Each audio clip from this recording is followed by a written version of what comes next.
আসসালামু আলাইকুম ওয়া রাহমাতুল্লাহি ওয়া বারাকাতুহু নাহমাদুহু ওয়া নুসাল্লি ওয়া নুসাল্লিমু আলা রাসূলিহিল কারীম।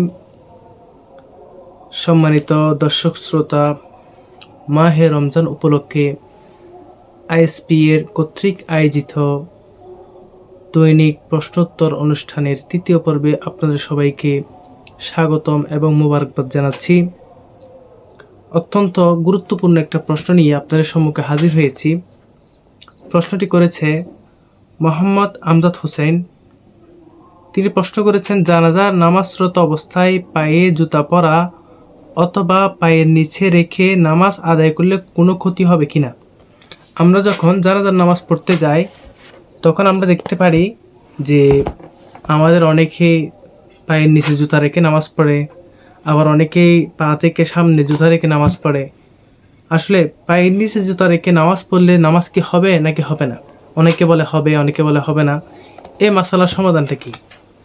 এই মাসালার সমাধান হচ্ছে, পায়ের নিচে যদি জুতা পরা হয় না, জানাজা হয়ে যাবে। তবে আমাদের শর্ত হচ্ছে অবশ্যই পায়ের নিচের যে মাটিগুলো আছে সেই মাটিগুলো পবিত্র কিনা সেটা দেখতে হবে। দ্বিতীয় নাম্বার, আমরা যে জুতা পরে নামাজ পড়তেছি, যেই জুতার উপর ভর করে, যে জুতার উপর দাঁড়িয়ে নামাজ পড়তেছি, সেই জুতাটা পরিপূর্ণ পবিত্র কিনা, ময়লা থেকে, নাজাসাত থেকে অর্থাৎ অপবিত্রতা থেকে সেই জুতাটা পরিপূর্ণ পবিত্র কিনা সেটা আমাদের দেখতে হবে।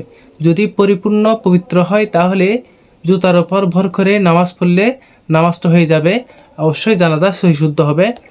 এই দলিলটা আছে বাহারি শরীয়ত নামাজের জানাজা অধ্যায় 4 নম্বর খণ্ডের মধ্যে, 4 খণ্ডের মধ্যে 4 নম্বর হিস্সার মধ্যে এই জিনিসটা বর্ণিত আছে যে অবশ্যই জুতার উপর ভর করে নামাজ পড়লে হবে, তবে জুতা এবং পায়ের নিচের মাটি অবশ্যই পবিত্র হতে হবে। আসসালামু আলাইকুম ওয়া রাহমাতুল্লাহি ওয়া বারাকাতুহু।